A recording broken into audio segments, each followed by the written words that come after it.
सबसे पहले सभी को नमस्कार। आज वर्ल्ड एनवायरनमेंट डे के अवसर पर सबको मैं शुभकामनाएं देता हूं। और आज का जो विषय है वो हमारा पर्यावरण संरक्षण में हमारी जिम्मेदारी, भागीदारी और भविष्य के लिए है।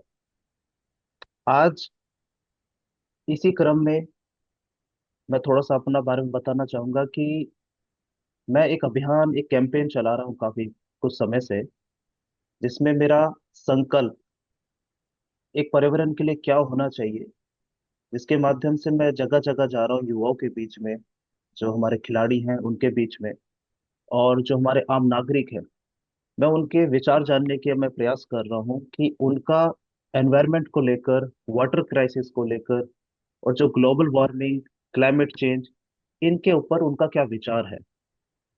तो इन्हीं विचारों के साथ मैं इसी क्रम में आज एक गेस्ट, एक बड़े खास गेस्ट, माने डॉक्टर जितेंद्र नागर जी से हमारी आज भेंट हो रही है वीडियो कॉन्फ्रेंस के माध्यम से। आदरणीय जितेंद्र नागर जी एक एनवायरमेंटल और सोशल डेवलपमेंट एसोसिएशन के अध्यक्ष भी हैं, और एनवायरमेंट साइंस के प्रोफेसर भी हैं दिल्ली की अंबेडकर यूनिवर्सिटी में।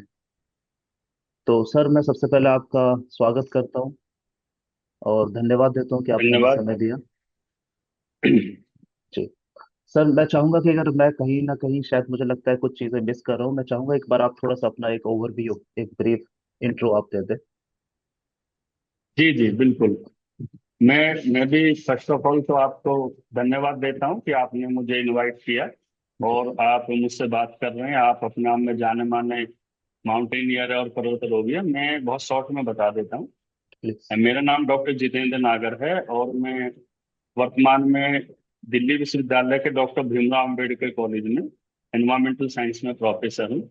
और हम्म। मैं पिछले लगभग 20 साल से एनवायरमेंट के फील्ड में काम कर रहा हूँ। मैंने अपनी पीएचडी भी एयर पॉल्यूशन और रेस्पिरेटरी डिजीज में दिल्ली विश्वविद्यालय के वल्लभ भाई पटेल चैसे इंस्टीट्यूट से किए। हम्म। और मैंने 5 साल सेंट्रल पॉल्यूशन कंट्रोल बोर्ड में एज ए साइंटिस्ट काम किया है, नमामि गंगे और national Ganga river basin authority. बहुत उसके सुंदर। बाद मैं 3 साल वल्लभ भाई पटेल चैसे इंस्टीट्यूट में साइंटिस्ट रहा हूँ। और हम्म। अब 2017 से मैं डॉक्टर भीमराव अम्बेडकर में हूँ। और हम्म। हम लोग एक नेशनल ऑर्गेनाइजेशन है, जी। ईएचडी है, India environment and social development association. Association. इसमें देश के 2500 से ज्यादा सदस्य हैं, आजीवन सदस्य हैं। जी। जिनमें आपके प्रोफेसर हैं, साइंटिस्ट है, स्टूडेंट है, हम्म। और आईएएस है, रिटायर्ड वाइस चांसलर्स हैं, और स्पोर्ट्स पर्सन, मतलब सभी, ये सबके लिए ओपन प्लेटफॉर्म है जी। जहाँ हम एकेडमिक एजुकेशनल एक्टिविटीज के साथ साथ ग्राउंड वर्क भी करते हैं। जैसे हमारा एक बहुत सुंदर। जल क्रांति मिशन हम लोग चलाते हैं। हम्म। मतलब water conservation by public participation, जी। कि जल संरक्षण लोगों के सहयोग से। और ग्रीन इंडिया मिशन में अलग जगह जगह पौधे लगाना और लोगों को मोटिवेट करना कि वो अपने जन्मदिन पे, अपनी हम्म। शादी की सालगिरह या 15 अगस्त, 26 जनवरी, होली, दिवाली, ईद पर पौधा लगाए। तो इस तरीके हम्म। से छोटे छोटे कार्य हैं। और हमारा मैंने क्या कि एज ए इंडिविजुअल मैं काम नहीं करता। हम जी। लोग कोशिश करते हैं जिला लेवल पे, गांव स्तर पे टीम बनाएं हम्म। और सबकी सहभागिता से ही। जैसे अगर हमें किसी गांव का तालाब भी संरक्षित करना है तो जी। हम कोशिश करते हैं कि उसी गांव के लोग आगे आए, क्योंकि हम्म। हम बना के आ जाएंगे।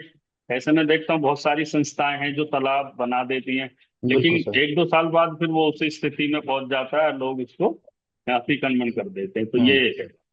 नहीं नहीं, बहुत सुंदर सर। एक तो जितना भी आपने ये अपने बारे में थोड़ा सा बताया है कि आज भारत जैसे देश को इसकी आवश्यकता भी है, क्योंकि एक ऐसा मुद्दा है, खासकर पर्यावरण संरक्षण, water crisis, global warming, climate change, कि आज अगर इस विषय पे कोई बोलने वाला या उसके अपने प्रयासों से उसके लिए काम करने वाला ना हो, तो शायद ये बहुत आने वाले जो भविष्य होगा भारत का, वो बड़ा कठिनाई में और बहुत मुश्किल भरा होगा। बिल्कुल तो बिल्कुल। मेरी भी एक जिम्मेदारी है कि एक युवा होने के नाते समय समय पर आप जैसे महानुभावों का मार्गदर्शन मुझे मिलता रहे और हम जैसे युवाओं को मिलता रहे।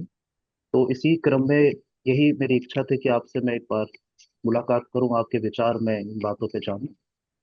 तो सर, मेरा सबसे पहला प्रश्न तो यही रहेगा कि आपसे जानना चाहूंगा कि पर्यावरण संरक्षण की और जो ये जो आप काम कर रहे हैं, इसकी एक मोटिवेशन कहाँ से मिली आपको कि आप, या तो ये एक फील्ड के रूप में आपने इस चीज को चुना, या आपका एक लगाव था पर्यावरण के प्रति जिसने आपको जीवन में इस तरफ रूपांतरित किया। नहीं, बिल्कुल बहुत अच्छा सवाल है। देखिए, हम लोग भी किसान परिवार से आते हैं। जी। और जो किसानी होती है भारत में, आप समझते हैं, वो प्रकृति के बहुत नजदीक होती है। बहुत मिस्टेक कर। खेतों में जाना, मिट्टी के साथ लगाव, वर्षा देखने, हमारे कुछ आम के बाग भी थे तो हम्म। उनमें जाना। तो हम्म। घास के मैदान देखना, फसलों को बड़े होता देखना, हम्म। घर में पशुपालन करना, तो मतलब हम लोग प्रकृति के साथ ही रहते थे। तो जी। वो तो थोड़ा लगाव था ही, लेकिन जो सच्चाई है मैं ऑनेस्टली बताऊंगा। मैंने एमएससी की एनवायरमेंटल साइंस में ठीक है। 2001 में, ठीक है। जी।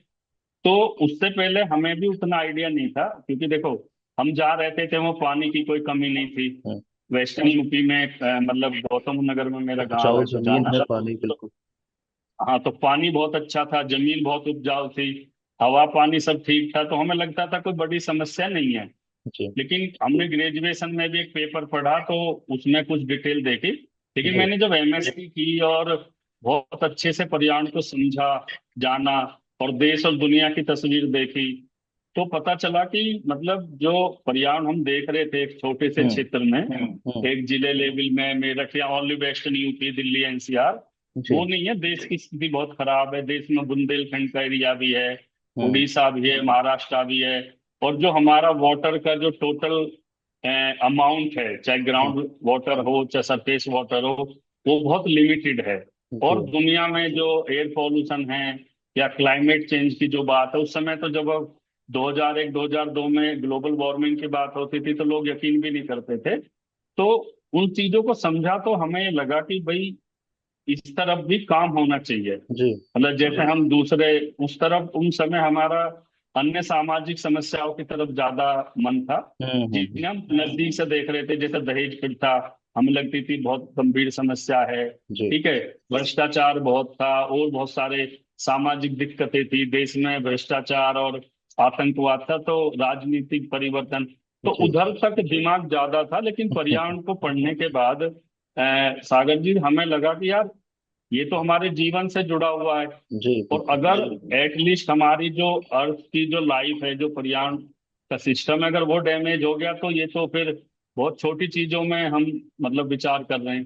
तो जी। हमें लगा कि इसमें हमें काम करना चाहिए। हम्म। और जितना हो सके अपनी मतलब एक व्यक्तिगत लाइफ से अलग जी। जितना हम कंट्रीब्यूशन दे सकते हैं सोसाइटी को, एनवायरमेंट को, तो ये 2002 से हम 5-6 दोस्त थे, हम्म। हमने मिलके कुछ काम शुरू करा कि हम एनवायरमेंट और सोसाइटी में काम करेंगे। जी। इसी का जब हमने रजिस्ट्रेशन कराया तो जो सोसाइटी के नाम में सोशल वर्ड है, क्योंकि हम लोग बीच में थे कि हम्म। हमें सोसाइटी के लिए भी काम करना है और एनवायरमेंट के, तो हमने फिर ये सोसाइटी बनाई, जी। Environment and social development association. और तभी से बहुत सारे ऐसे लोग हैं, इसमें क्या है, 90% ऐसे लोग हैं जिनका प्रोफेशन, सपोज कोई प्रोफेसर है, कोई साइंटिस्ट है, कोई डॉक्टर है, कोई इंजीनियर है, कोई जर्नलिस्ट है, एडवोकेट है, हम्म। स्पोर्ट्समैन है, वो अपनी एक जो लाइफ है उसके साथ साथ जी। एनवायरमेंट को भी जो कंट्रीब्यूशन दे सकता किसी भी एंगल से। हम्म। जैसे फॉर एग्जांपल, हमें लगता है कि नौजवानों को हिमालय के बारे में हमें कुछ बताना है, तो बिल्कुल। हम कोशिश करेंगे सागर जी को इनवाइट करें, क्योंकि आप एवरेस्ट तक देख के आए हैं। एक है बिल्कुल। किताबों में पढ़ना, एक ऐसे इंसान को सुनना जो अपनी आंखों से देख के आया है। जी। तो जी। ऐसे लोगों को हम बार बार लोगों के बीच में लाते हैं, बात करते हैं, कॉन्फ्रेंस में लाते हैं, सम्मान करते हैं। तो हम्म। खैर ओवरऑल मतलब ये कि उसके बाद लगा, और फिर हमने काम करना 2004 से, और इसमें हम्म। डीप में मतलब फिर मुझे लगा कि इधर ही जाना है। तो हम्म। फिर मैंने पीएचडी की दिल्ली यूनिवर्सिटी से। और फिर मुझे पता चला कि सेंटर पॉल्यूशन कंट्रोल बोर्ड देश का सबसे बड़ा जी। जी। जी। सेंटर है जो एनवायरमेंट में काम करता है। हम्म। तो मेरा गुड लक रहा, मैंने कोशिश की तो वहां भी मुझे 5 साल के आसपास। और मैंने 2 साल यहाँ एयर पॉल्यूशन पर काम करा, 3 साल जी। मैंने गंगा जो ये मोदी जी का उस समय पे बहुत जी ही जी ड्रीम जी जी। प्रोजेक्ट था, नमामि गंगे। तो उसमें मैंने काम किया। हम्म। तो तब से अब तक जितनी भी कोशिश है, एक छोटे लेवल पे हम लोग करते रहते हैं। नहीं, बहुत सुंदर सर, आपका जो एक्सपीरियंस रहा है बड़ा वास्ट है। जितना आपने बताया अपने बारे में, जिस तरह की जर्नी आपकी रही है, निश्चित तौर पर ये कहीं ना कहीं एक मील का पत्थर तो साबित हो गई। क्योंकि हम लोग भी कहीं ना कहीं ऐसे ही सुनकर, कहीं ना कहीं हम लोग अपने आप को आगे बढ़ाने की दिशा में हम लोग चले हैं। कहीं से सुना है कि कोई ऐसे इस क्षेत्र में काम कर रहा है, कोई जी पर्वतारोहण के जी। क्षेत्र में काम कर रहा है, कोई जल संरक्षण के क्षेत्र में काम कर रहा है, कोई समाज सेवा कर रहा है। तो बिल्कुल ये बिल्कुल कहीं ना कहीं बिल्कुल। मुझे लगता है इसका जो कॉम्बिनेशन है, एक समाज को एक नई दिशा और एक अच्छी सकारात्मक दिशा की ओर ले जाने का काम करती है। सर, जी मेरा जी पहला प्रश्न तो, दूसरा प्रश्न ये रहेगा आपसे कि आज पर्यावरण दिवस है ही, क्या जी जी एक दिन काफी है 365 दिन के मुकाबले? क्योंकि होता क्या है कि हम एक दिन को हम सेलिब्रेट कर लेते हैं, उत्सव के रूप में मना लेते हैं।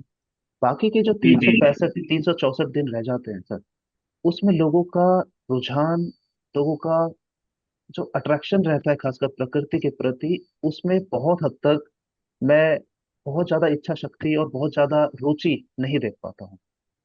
तो इसमें आपका जी क्या जी। कहना है सर? क्या आपको लगता है कि एक दिन का ये उत्सव के रूप में हमें लेना चाहिए या जिम्मेदारी के रूप में लेना चाहिए?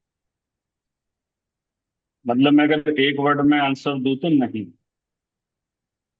मतलब ये है कि पर्यावरण दिवस कोई एक दिन मनाने का उत्सव नहीं है। हम्म। ठीक है, आप एक दिन पर्यावरण दिवस को एक जागरूकता का माध्यम बना सकते हैं। जी। लेकिन देखिए, इस तरीके से नहीं होना चाहिए कि पूरी साल हम प्रदूषण फैलाएं, हम्म। खुले में वेस्ट फेंकें, और जो हमारे प्राकृतिक संसाधन है उनको हम दोहन करें, उनको बर्बाद करें, अपने जंगलों को काटें।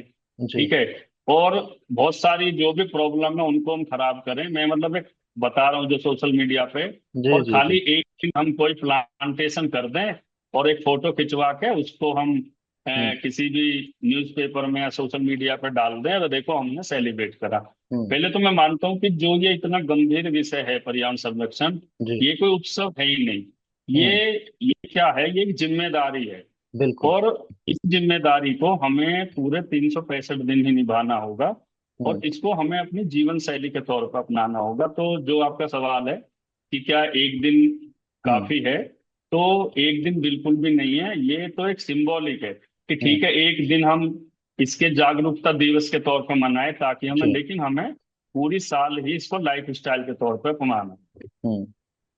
सर, बिल्कुल सही कहा आपने। दरअसल ये चीजें मैंने भी कहीं ना कहीं एक एनालाइज की है, और मैं एक अंतर देख पाता हूँ, खासकर जब मैं थोड़े विदेशों में सर मैंने यात्रा की है। तो वहाँ हम्म। के खासकर युवाओं में, बच्चों में एक ऐसा माइंडसेट है खासकर प्रकृति के प्रति बड़ा, जो जो प्रेम और जुड़ाव मैंने भारत के युवाओं और यहाँ की जनता के प्रति जो लगाव है, उसमें काफी हद तक अंतर देख पाया है।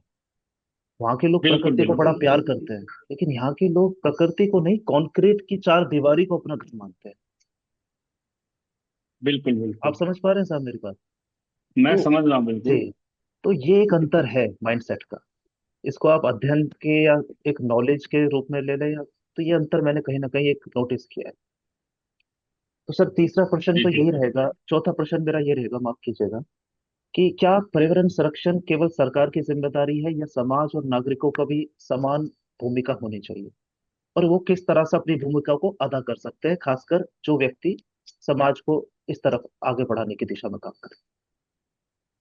देखिए, पर्यावरण जैसा, जो पर्यावरण संरक्षण जैसे जो बड़ी जिम्मेदारी है, उसके हम बिल्कुल भी सरकार के ऊपर नहीं छोड़ सकते। हम जी। यह नहीं मान सकते कि पर्यावरण का संरक्षण सिर्फ सरकार की जिम्मेदारी है। हम्म। ठीक है, सरकार का काम होता नीतियां बनाना, कानून जी। बनाना, सुविधाएं मुहैया कराना। लेकिन अब अगर, जब तक देश के नागरिक हम्म। अपनी जिम्मेदारी समझकर और जो भी पर्यावरण समस्याएं हैं हम्म। उनको जानकर उस जिम्मेदारी का वे नहीं करेंगे, तब तक आपके हम्म। पर्यावरण का संरक्षण नहीं हो सकता। क्योंकि देखिए, ये जो पर्यावरण का प्रॉब्लम है, जैसे मैं वाटर की बात करूं, जी ये हमारे बहुत ही व्यक्तिगत, मतलब मैन टू मैन जुड़ा हुआ है। आप जी। अपने बाथरूम में एक बाल्टी से स्नान करते हैं या आप जी। शॉवर चला के 20 बाल्टी खराब करते हैं, ठीक हम्म। है, इसमें सरकार का कोई अभी दखल नहीं है। आप कॉलेज से बाइक पे जा रहे हैं, मेट्रो में जा रहे हैं, या एक बड़ी इनोवा कार में अकेले बैठकर जाते हैं, जी। इसमें कोई सरकार का दखल नहीं है, ठीक है। हम्म। आपने गाड़ी में जाते हुए आपका कोई कूड़ा था, कचरा था, या कहीं भी अपने घर में आपने सेग्रीगेट करा कूड़ा, या एक ही जगह भर के ऐसे ही डाल दिया, या आपने रास्ते में कचरा फेंक दिया, जी। ये आपकी व्यक्तिगत जिम्मेदारी है। तो मेरा हम्म। कहना ये है इस सवाल में कि सरकार की जिम्मेदारी है, काफी हद तक जिम्मेदारी है कि वो नीतियां बनाए, हम्म। ठोस कानून बनाए, ठीक है, लोगों को अवेयर करे। लेकिन इसके साथ साथ जो इंसान है, जो नागरिक है, जो हम्म। यूथ है, उसकी भी जिम्मेदारी बनती है, क्योंकि हम्म। हम लोग उद्योग धंधों में जाते हैं, हम लोग ही अपने जो एक शहरों को, गांव को बसाते हैं, उनमें रहते हैं, हम बिल्कुल। लोग ही समझदार है तो बकेट में और पूरा जाके कचरे को रखते हैं। हम्म। और हम अगर समझदार नहीं है तो खुले में प्लास्टिक, ये वो उल्टा सीधा कचरा फेंक देते हैं, प्लास्टिक बैग यूज करते हैं। हम हम्म। समझदार है तो जूट या कपड़े का बैग यूज करते हैं। हम्म। तो इसमें यही है कि सरकार के साथ साथ नागरिकों की भी जिम्मेदारी इसमें महत्वपूर्ण है। बहुत सुंदर सर। सर दरअसल सरकार का और नागरिकों का ये जो मैंने प्रश्न किया वो कारण ये था कि इसको मैं नीति से जोड़ूंगा, जो सरकार की नीतियां। अगर मैं जी आपसे जी। या आपके अगर कुछ आप इसमें प्रकाश डालें कि अगर सरकार की कुछ नीतियां जो हम्म बननी चाहिए, खासकर इस इशू को लेकर, आपके हम्म। आपके अनुसार सर वो कौन सी नीतियां होनी चाहिए जो सरकार इम्प्लीमेंट कर सकती है और उसका जो प्रभाव है वो बहुत व्यापक स्तर पर पड़ सकता है? अगर आप इस पे कुछ प्रकाश डाल सकें। नहीं, मैं बिल्कुल बताना चाहूंगा। जी। देखिए क्या है कि मैंने बहुत अच्छे से इन्वायरमेंटल लॉज को पढ़ा है। ठीक है। एक तो क्या है कि जब हम एमएससी करते हैं, या अभी भी हम, मैं अंडर ग्रेजुएट को पढ़ाता हूँ, तो उसमें जो मुख्य एनवायरमेंटल लॉ वो है। हम्म। और मैंने साइड में, क्योंकि कानून में मेरी काफी रुचि है, तो जी। मैं मतलब लॉ ग्रेजुएट भी हूँ। बहुत और सुंदर सर। मैंने फिर एक अलग से डिप्लोमा इन एनवायरमेंटल लॉ भी किया हुआ है। हम्म। तो मैं उस बेस पे बता रहा हूँ सागर जी, ये है कि अगर देखा जाए ना, हम्म। आज की डेट में भी हम्म। जितने अब तक की सरकारों ने एक्ट बनाए हैं रिगार्डिंग जी। The environmental protection, hmm. वो काफी सफिशिएंट लॉ है। जैसे ठीक है। एनवायरमेंटल प्रोटेक्शन एक्ट ही अपने आप में just like a umbrella act है। अगर वाह। वो पूरी तरीके से इम्प्लीमेंट हो जाए, तो जी। आप ये मान के चलिए आपका 60-70% जो प्रॉब्लम है वो हम्म। आपकी दूर हो जाएगी। जी देखिए, जी। आपके पास वाटर एक्ट है, ठीक है। आपके पास एक्ट है, आपके पास फॉरेस्ट एक्ट है, वाइल्ड लाइफ एक्ट है, बायोडाइवर्सिटी एक्ट है, हम्म। और सबका जो वो है वो इन्वायरमेंटल प्रोटेक्शन एक्ट है, उसमें अमेंडमेंट। इसमें प्रॉब्लम असली जो है ना, एक्ट बना दिए सरकार ने, हम्म। यहाँ जिम्मेदारी खत्म नहीं होती। असली मेन प्रॉब्लम है इम्प्लीमेंटेशन। हम्म। तो जो प्रॉब्लम है सरकार की, सरकार तो टाइम टू टाइम नीतियां ये, असली प्रॉब्लम इम्प्लीमेंटेशन है। हम्म। जो जितना होना चाहिए, जैसे मैंने गवर्नमेंट में भी काम किया है, जी। क्योंकि मिनिस्टर ऑफ एनवायरमेंट के अंडर ही था जो मैं काम करता था। और जी। मैं एज ए एनवायरमेंटलिस्ट भी काम करता हूँ सड़क पे लोगों के बीच में।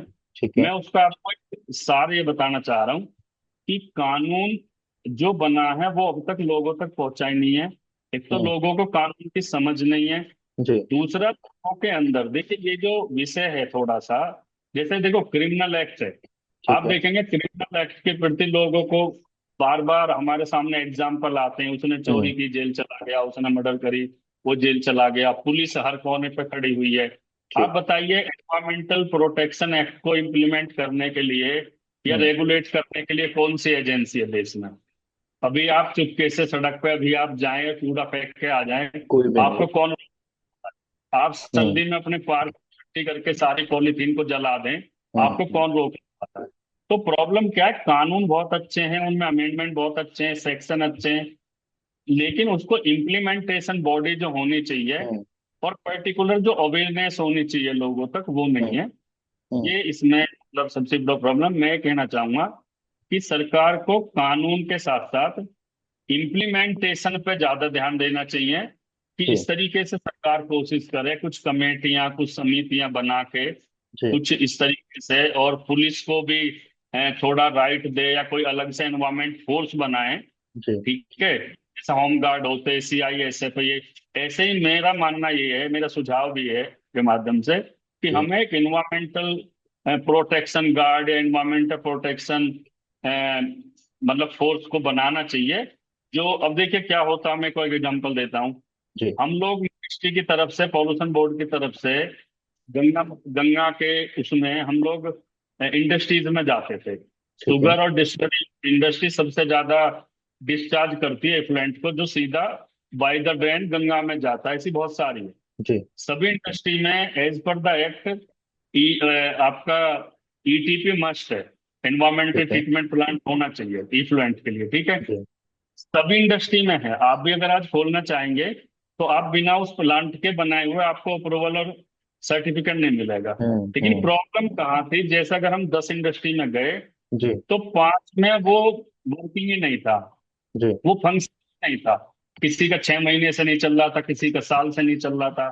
जी। तो अब गए, हमने चेक करा उसको, जो कानून में था उसको पनिश किया। और वो जी। 1 साल से अपना पूरा डिस्टिलरी का इफ्लुएंट सीधा गंगा में या हिंडन में या यमुना में भेज रहा था। तो हम्म। कोई रेगुलेशन तो था नहीं। तो जी। असली चीज ये है इसमें, जो मैं कहना चाहता हूँ। सही कहा सर आपने। दरअसल हो क्या रहा है, यही देखा जा रहा है कि सरकार कानून तो बना रही है, लेकिन वो चीज धरातल पे नहीं दिखाई दे पड़ रही है। बिल्कुल बिल्कुल। अभी ये सिर्फ बस कागज तक रह जाती है सीमित। अगर यही चीज अगर धरातल पर, मुझे लगता है सरकार की कहीं ना कहीं थोड़ी सी मैं इसमें लापरवाही देख पाता हूँ सीधे तौर पर, कि अगर सरकार थोड़ी सख्ताई से काम ले, वो एक ऐसा कानून बना दे कि रोड पे कचरा फैलाना या कहीं अपने कोई सार्वजनिक जगह अगर कोई कूड़ा करकट करता है, तो कहीं ना कहीं इस पे आपको दंड देना पड़ेगा। क्योंकि बिल्कुल आप भी बिल्कुल। जानते हैं कि भारत की आज भी 65 से 68 जो जनसंख्या है, वो आज भी गांव और देहातों में है। बिल्कुल बिल्कुल। तो कहीं ना कहीं ये अपने आप में एक अंतर काफी हद तक देखा जाता है। तो कहीं ना कहीं लोगों में जागरूकता की कमी तो है ही, क्योंकि शहरी लोग थोड़े से ज्यादा अपने आप में, मुझे लगता है उनको थोड़ा एक्सपोजर अच्छा मिल जाता है, वो थोड़ा ये अंतर देख लेकिन पाते हैं सर, चीजों में। जी। शहरी लोगों की भी जो सिविक सेंस में देख रहा हूँ ना, मैं सबको नहीं कह रहा। जी जी जी। आप तो खुद जाते होंगे, आप हिल स्टेशन पे ही आप देख लीजिए। सही कहा आपने। तो ऐसी ऐसी जगह प्लास्टिक बोतल, बियर्स की बोतल हम्म। और पाउचेज ऐसी ऐसी जगह मिलेंगे जो वहाँ सैकड़ों साल भी कोई नहीं उठाएगा। वहां तो शहरी लोग ही जाते हैं। और जो हमारे सामने वेस्ट की प्रॉब्लम है वो सारा अर्बन वेस्ट है। गांव का आदमी हम्म। फिर भी अभी तक, क्योंकि उनके पास एनसीआर के गांव आप हाँ छोड़ हाँ। दीजिए, ठीक कहा बाकी जो आपने। हमारे यहाँ तो 25-30 साल पहले, आप बताइए कि अब से 25-30 साल पहले गांव में क्या सोर्सेस थे पॉल्यूशन के। ये तो आज पहुंच गए ना, आज तो जो एनसीआर के गांव है वो भी शहर हो गए। ठीक तो कहा। सिविक सेंस ना शहरी लोगों में भी। आपकी सारी ज्यादा था। नदियां हैं, चाहे यमुना आप देख लीजिए, दिल्ली में, हिंद गाजियाबाद में हमारा आपके पास। जी। आप देखिए उसमें जो कचरा डालने आते हैं त्योहारों पे, हम्म। वो सब शहर के लोग ही तो आते हैं। जी। यहाँ कोई गांव का नहीं आता। तो मैं बता रहा हूँ ना, वो आप पढ़ लिख के आईआईटी इंजीनियर हो गए, आप हम्म। गवर्नमेंट अफसर हो गए, ठीक है, हम्म। आपको नॉलेज भी है, लेकिन आपको सेंस, आप थोड़े सेंसिटाइज नहीं हुए, संवेदनशीलता नहीं है आप में बिल्कुल पर्यावरण के बिल्कुल। प्रति। कौन इशू है। सर यही तो कारण है कि अगर मैं सीपीसीबी का रिकॉर्ड अभी मैं चेक कर ही रहा था कुछ दिन पहले, उसमें दिखाया हुआ है कि 70% जो भारत का सतही जल है, वो सर पॉल्यूटेड है। बिल्कुल बिल्कुल। तो ये बड़ी अपने आप में बहुत ही बहुत चिंता का विषय है। और इसके साथ साथ एक और चीज मैंने पढ़ी कि भारत की लगभग 300 नदियां, वो भी पॉल्यूटेड, हम्म। वो पीने लायक जल नहीं है उसका। बिल्कुल। तो इतना जब सब कुछ हो चुका है, तो ऐसे में मुझे लगता है कि आज वो समय आ गया है कि आप जैसे लोग और हम जैसे लोगों को अब एक मजबूती से इस बात को रखा जाए और सरकार के सामने, और सरकार को थोड़ा चेताया जाए। मुझे ऐसा लगता है ये जन जन की भागीदारी बिल्कुल होनी सही चाहिए, बात। ऐसा नहीं है कि आपके और हमारे कहने से हो जाए। तो आज मुझे लगता है वो समय आ चुका है। बिल्कुल बिल्कुल। जी। सर आपने भी माउंटेन्स की बात की, टूरिस्ट प्लेसों की बात की। ये मैं आपको सच में बताना चाहूंगा, क्योंकि मैं ग्लेशियर में और माउंटेन्स में जाता रहता हूँ। जी जी। जब हम लोग अपने इंस्ट्रक्टर लोगों से बात करते हैं, जो खासकर जो लोकल लोग हैं, उन लोगों से जब बात करते हैं ना हम लोग, तो उनसे जो अनुभव जानने को मैं मिलता है, मैं आपको वो बताना चाहूंगा कि ग्लेशियर दिन प्रतिदिन अपना सर, वो जी। ग्लेशियर की जो रेंज है वो कम होती जा रही है। जो बिल्कुल ग्लेशियर बिल्कुल। वैली में नीचे तक आया होता था उस समय, आज वो धीरे धीरे खत्म होता जा रहा है। तो ये एक अपने आप में मतलब कितना चिंता का विषय है कि जब ग्लेशियर ही नहीं होंगे, तो इतना ज्यादा फ्लक्चुएट वेदर में आप देख पा रहे हैं, इतना ज्यादा हम लोग अंतर देख पा रहे हैं कि किस तरह से हमारे भारत में खासकर हिमालय रेंज खासकर भारत की है, और कितना परेशानी का विषय है ये। इसमें बिल्कुल एक बिल्कुल। सख्त इसमें सख्त कानून, और मुझे लगता है अब तो सख्त सरकार को भी होना चाहिए, और हम जैसे युवाओं को भी अब आगे बढ़कर आवाज उठानी चाहिए इस विषय पर। बिल्कुल बिल्कुल। सर, इसी से जुड़ा हुआ एक प्रश्न है कि क्या शिक्षा प्रणाली में कुछ अगर हम लोग कुछ चेंज लाएं या कुछ इम्प्लीमेंट करें, कोई ऐसी नीति लाएं जिसमें कुछ एनवायरनमेंट से रिलेटेड या कुछ इस तरह के जो चैप्टर हैं उसको अगर ऐड किया जाए, तो क्या इससे कुछ फर्क पड़ेगा अगर हम अपने एजुकेशन का इसको पार्ट बनाएं? इस प्रकार जापान में, अगर यूरोप में आप देखें तो आउटडोर एजुकेशन का एक कॉन्सेप्ट है, जहाँ पर बच्चों को स्कूल से अलग आउटडोर में ले जाकर एनवायरनमेंट की पढ़ाई सिखाई सिखाई जाती है, और वहां से कितने बेनिफिट एनवायरनमेंट से हैं, और एनवायरनमेंट में रहते हुए बिना उसको नुकसान पहुंचाए कैसे अपने जीवन को सरवाइव करना है, सर्वाइवल स्किल्स जो होती हैं वो सारी सिखाई जाती है। तो क्या भारत में भी कुछ ऐसा होना चाहिए अगर शिक्षा की हम बात करें, शिक्षा के क्षेत्र देखिए सागर जी, इसमें ऐसा है कि 1985 से कोशिश हो रही है कि जो हमारी शिक्षा है में? जी। उसमें एनवायरमेंट सब्जेक्ट को इम्प्लीमेंट किया जाए। एमसी मेहता साहब थे, उन्होंने केस जीता था। और उन्होंने बोला था कि मतलब फर्स्ट क्लास से लेकर हायर एजुकेशन तक उसको लागू किया जाए। ठीक है। अ,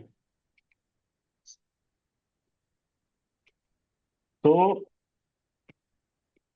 लगभग 90 के आसपास से, 90 के आसपास से कुछ यूनिवर्सिटीज ने एमएससी एनवायरमेंटल साइंस शुरू किया। ठीक है। किसी ने 90 में, किसी ने 92, किसी ने 94। हम्म। जहां से मैंने किया था वो उसमें भी 96 में नहीं, 95 में स्टार्ट हुआ था, तो मेरा फोर्थ बैच ही था। मैंने हम्म। 99 में एडमिशन लिया। ठीक है। उसके बाद अब सेकंड कोशिश हुई है कि कुछ जो कॉलेजेज है उसमें ये भी था कि जितने भी कॉलेज है देश के, जी।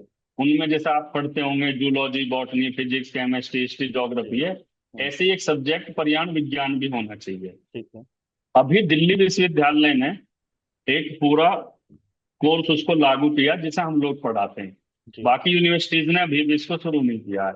हम्म। तीसरा ये था कि जितने स्कूल्स में, जैसे स्कूल में भी आप समझते हैं जी। ह्यूमैनिटीज के कोर्स है, साइंस के, इंजीनियरिंग के, सब में उनमें भी कंपलसरी था कि एनवायरमेंट कंपलसरी होना चाहिए। जी। तो इंजीनियरिंग वालों ने क्या किया, एक 6 महीने का एक ऐसे ही फाउंडेशन कोर्स टाइप करके उसको डाल दिया। ठीक है। हालांकि कुछ आईआईटी उन्होंने एनवायरमेंटल इंजीनियरिंग वगैरह में किया। तो ठीक मेरा है। कहने का मतलब यह है कि जितना बड़ा देश है, जितने एजुकेशन इंस्टीट्यूशन है, ऑनेबल सुप्रीम कोर्ट के केस की वजह से शुरुआत तो हुई है। ठीक है। लेकिन अब जैसे स्कूल में आप देखेंगे बच्चे छठी सातवीं आठवीं में भी उन पर एक पतली सी किताब होती है ये।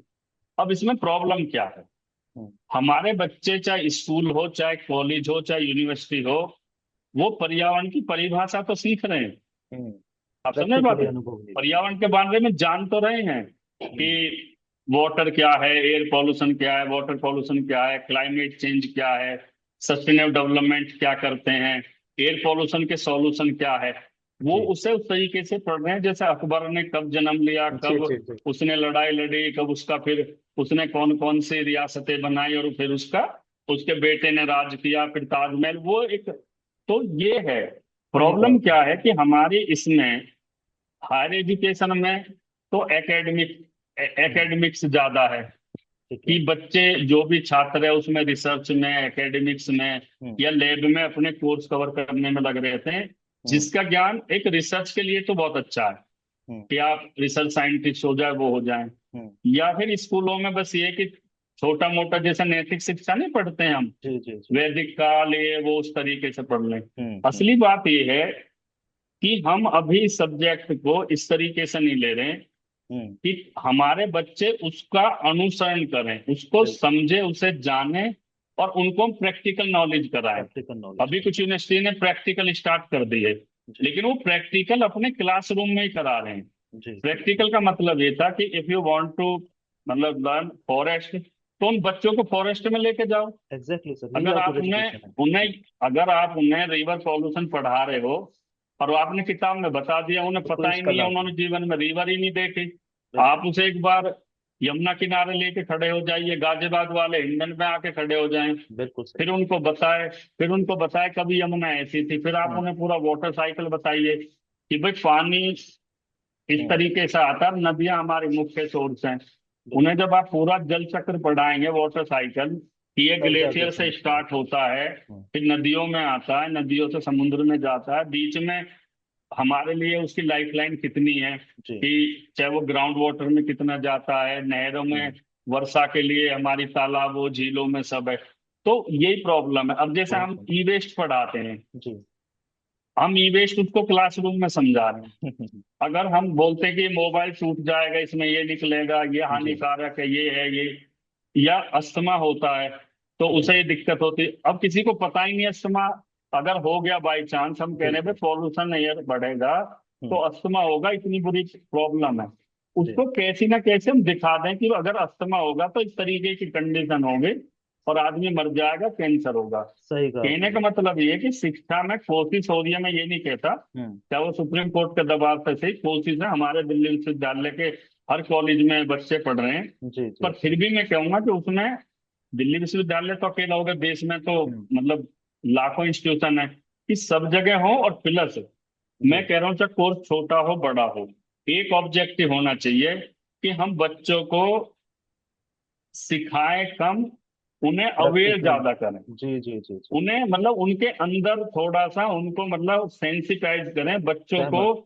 हम संवेदनशील बनाएं। बिल्कुल। इस तरीके से कि भाई अगर आप एक बोतल कोल्ड ड्रिंक के पी के कहीं गलत जगह डाल देते हो तो हम्म। उसका क्या इम्पेक्ट आएगा एनवायरमेंट के ऊपर, फॉरेस्ट, वहाँ के जो माइक्रो ऑर्गेनिज्म है किस तरीके से, या आपने खुले में कूड़ा फेंक दिया, या हम्म। आपने 10 बाल्टी बर्बाद कर दिया, या आपका एसी चल रहा है रूम में जी। और आप मजे से, जैसे बहुत लोग ना कि 4 घंटे बाद आएंगे कमरा ठंडा मिलेगा, एसी खुला हम्म। छोड़ गए, लाइट खुला छोड़ गए। जब हम उन्हें जी बताएंगे कि बेटा या बेटी, तेरा 4 घंटे एक्स्ट्रा एसी चलने से, जी। 4 घंटे पंखा ज्यादा चलने से ये इलेक्ट्रिसिटी नुकसान। ज्यादा कंज्यूम करेगा, इलेक्ट्रिसिटी ज्यादा कंज्यूम होगी तो कोयला ज्यादा जलाया जाएगा, कोयला बिल्कुल। जलेगी तो उससे पॉल्यूशन भी होगा, ग्रीन हाउस निकलेगी और क्लाइमेट चेंज होगा, और फिर बर्फ पिघलेगी, फिर पानी कम होगा, बिल्कुल बाढ़ सही। आएगी।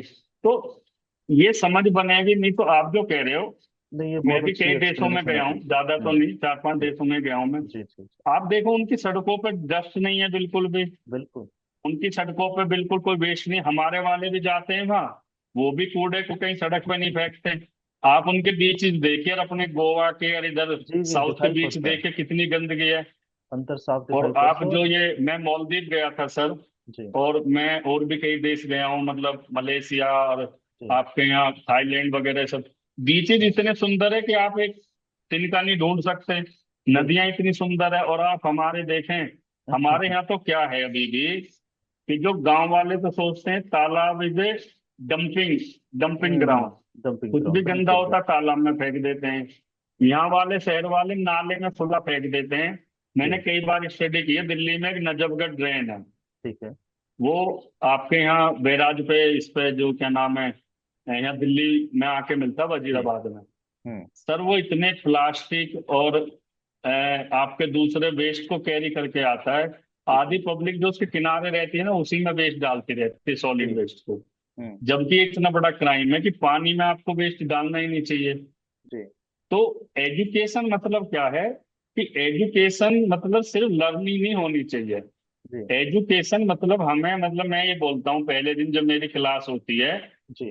कि this subject will learn you art of living. Exactly मतलब सर। आप इसे पढ़ के जीवन जीने की कला सीखेंगे, कि हम्म। हम इस प्रकृति में कैसे रहें जी ताकि इस प्रकृति को कोई नुकसान ना हो, किसी दूसरे जीव जंतु को ना हो। जी जी तो जी। जीव जंतु भी तो हमारे ऊपर ही, हमने पेड़ काट दिए सारे, तो हम्म। आपके वाइल्ड लाइफ कैसे सरवाइव करेगी, आपके बिल्कुल। पक्षी कहाँ रहेंगे, हमने पानी सारे सुखा दिए, तो वो हम्म। सारी बातें। जी, मेरा आखिरी प्रश्न साहब यही था आपसे कि आप भारत के आने वाले 15 से 20 साल किस तरह से देखते हैं, खासकर ग्लोबल वार्मिंग, क्लाइमेट चेंज, एक ओवरऑल आप किस तरह से देख रहे हैं? जो पर्यावरण संरक्षण की अगर हम बात करें, वाटर क्राइसिस, ग्लेशियर जिस तरह से मेल्ट हो रहे हैं दिन पर दिन, तो किस तरह से आप इसको एक पॉइंट अप कीजिए कि किस तरह से आप देखते हैं? बिल्कुल, देखिए जो आने वाले 10 से 20 साल है, हम 20 साल को ले लेते हैं। जो साइंटिफिक प्रेडिक्शंस है मैं उसके हवाले से आपको बताता हूँ। जी ये भारत की बात नहीं, पूरी दुनिया की ही बात है, क्योंकि हम चार प्रमुख समस्याएं हैं जो ग्लोबल एनवायरमेंटल इश्यूज हैं, जी जिनमें सबसे मेन है ग्लोबल वार्मिंग, जी climate change, ozone layer depletion और एसिड रेन। जी फिलहाल ओजोन और एसिड को छोड़ देते हैं, एसिड रेन जी को। जी ये जो इशू है क्लाइमेट चेंज, जी ये आज की डेट में अगर मैं कहूँ पूरी दुनिया के सामने एनवायरमेंट रिलेटेड सबसे बड़ा चैलेंज है। जी चाहे वो अमेरिका हो, चाहे वो भारत हो, चाहे वो भूटान जैसा गरीब देश हो, ऐसा कोई देश नहीं है पूरी दुनिया का जो ये हम्म कहता हो कि अगर क्लाइमेट चेंज होगा, जलवायु परिवर्तन होगी, टेम्परेचर हम्म इंक्रीज होगा ग्लोबल वार्मिंग की वजह से, हम प्रभावित नहीं होंगे। हम्म वो एक अलग इशू है कि अमेरिका सबसे ज्यादा इसमें मतलब रोल प्ले करता है, जी लेकिन नुकसान ऐसे देशों को भी होगा हम्म जिनका कोई योगदान ही नहीं। जैसे मैंने आपको बताया कि एग्जांपल लेते हैं मालदीव। ठीक है Maldives is a island country, वहाँ कोई, उनके यहाँ कोई प्रोडक्शन नहीं है, उनके यहाँ कोई मतलब कोई ट्रैफिक सिस्टम नहीं है, वाटर हम्म का प्रॉब्लम, मतलब आप ये बस मानिए टूरिज्म लगभग पे वो डिपेंड है जीरो इमिशन वाला देश है। हम्म लेकिन इस ग्लोबल वार्मिंग की सबसे बड़ी मार जो सबसे पहले पड़ेगी वो मालदीव को पड़ेगी।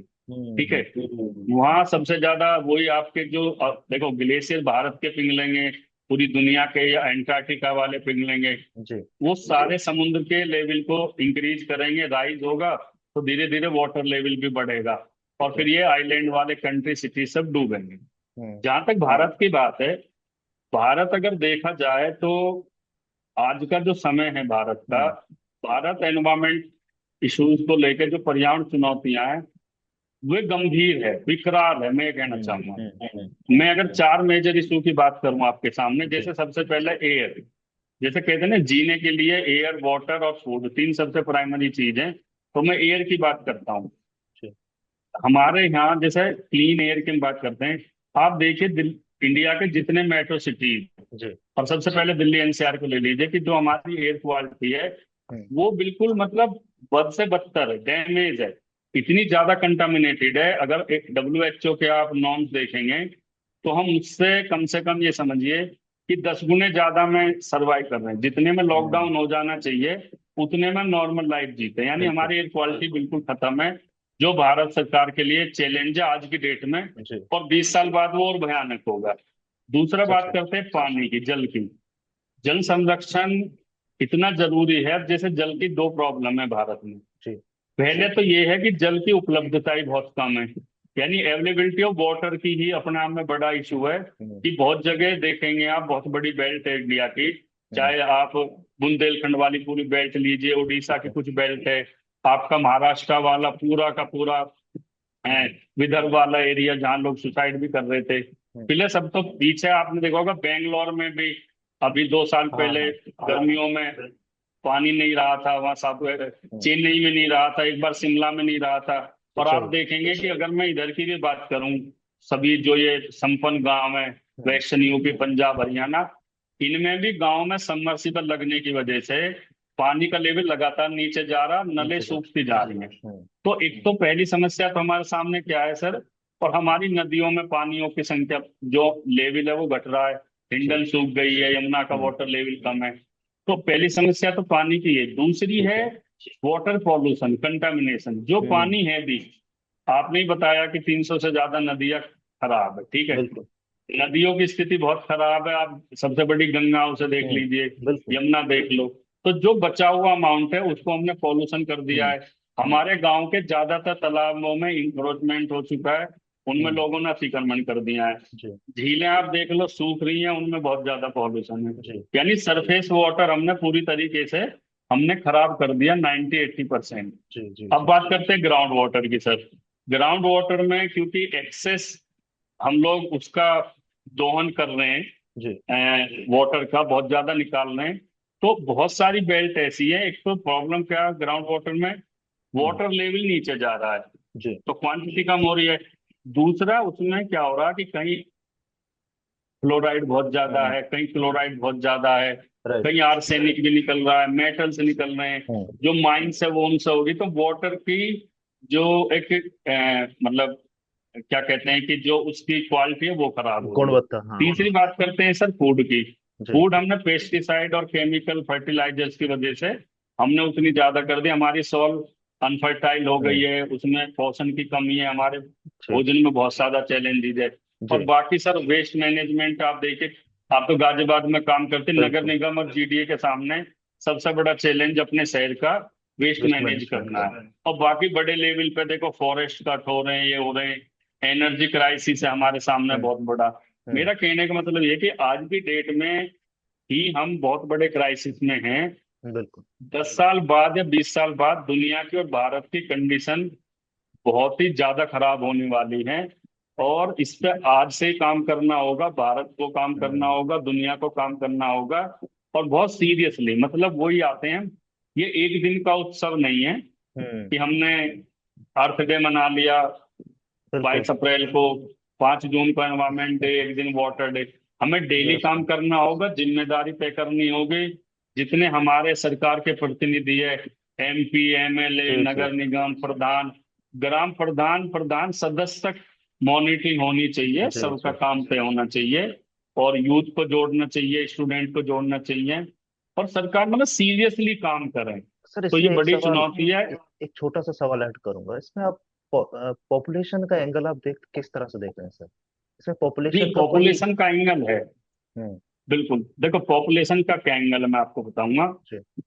पॉपुलेशन का एंगल है, हम्म। पॉपुलेशन का एनवायरमेंट का बिल्कुल एकदम काफी सिग्निफिकेंट रिलेशन है। जी। पर पॉपुलेशन के बढ़ने की वजह से हम ये डिक्लेयर कर दे कि भाई पॉपुलेशन की वजह से एनवायरमेंट खराब हो रहा है, हम्म। तो वो बिल्कुल सही वो गलत स्टेटमेंट होगा। नहीं है। देखो हम्म। पॉपुलेशन का क्या है सर, देखो हमारे रिसोर्सेज लिमिटेड है। जी। मतलब हमारे पास एग्रीकल्चर लैंड लिमिटेड है, हम्म। वाटर हमारे पास लिमिटेड है, फॉरेस्ट लिमिटेड है। अगर पॉपुलेशन ज्यादा बढ़ रही है तो हमारी नीड ज्यादा होगी, हमें खाने के लिए बिल्कुल। ज्यादा भोजन चाहिए, तो हम क्या करेंगे, रिसोर्सेज पे जंगलों को डिपेंड है। काटेंगे, ज्यादा हम्म। पानी का हम घर ज्यादा बनाएंगे, इंडस्ट्री ज्यादा लगाएंगे, सब है। तो हम्म। सरकार को इधर भी काम करना चाहिए, एग्जैक्टली। लेकिन मैं पूरी स्टडी के तौर पर कह रहा हूँ, मतलब मैं काफी रिसर्च पेपर हम्म। वो सब हम हम्म। और ये पढ़ते भी हैं, पॉपुलेशन का रोल। पॉपुलेशन एक इशू है, हम्म। लेकिन पॉपुलेशन का रोल अगर आप परसेंटेज में भी, मैं कोई सिग्निफिक साइंटिफिक तौर पर कोई एनालिसिस नहीं है, जी। पर आप ये मान के चलिए मुश्किल से 30-40% भी नहीं है, 30 मान लो मैक्सिमम। जी। बाकी हमारे अपने नेचुरल चीजें हैं जी। कि सरकार अभी तक, चाहे उनका चुनावी एजेंडा हो, चाहे उनकी हम्म। नीतियां हो, बिल्कुल अभी बिल्कुल। एनवायरमेंट को देखो, मतलब थोड़ा वैसा हो जाएगा, आप खुद अगर मैं समझ रहा हूँ। पॉलिसीज और एक्टिविटी देखेंगे, मतलब हम सेकंडों में लाखों लाखों पेड़ काटने का डिसीजन ले लेते हैं। जी। तो थोड़ा सा मतलब क्योंकि सरकार में भी तो हमारे आपके बीच से ही लोग जा रहे हैं। सर जब हम अभी सेंसिटिव नहीं है तो मैं मिनिस्टर बन के भी नहीं होने का। ये आप क्वेश्चन समझ इसलिए मेरी आता बात है को। जी, बिल्कुल सही कहा आपने। क्वेश्चन इसलिए भी मन में आता है कि मैं अभी पढ़ रहा था कहीं कि भारत का जो क्षेत्रफल है उसके हिसाब से लगभग 65 करोड़ जनसंख्या का वो संभालने लायक है, क्षेत्रफल के हिसाब से। अब भारत की आज की जनसंख्या का अगर हम हिसाब एक मोटा मोटा आंकड़ा पे ले लेते हैं तो 150 करोड़ जनसंख्या है। तो ये कहीं ना कहीं एक पॉपुलेशन का एक एंगल निकल कर आता है।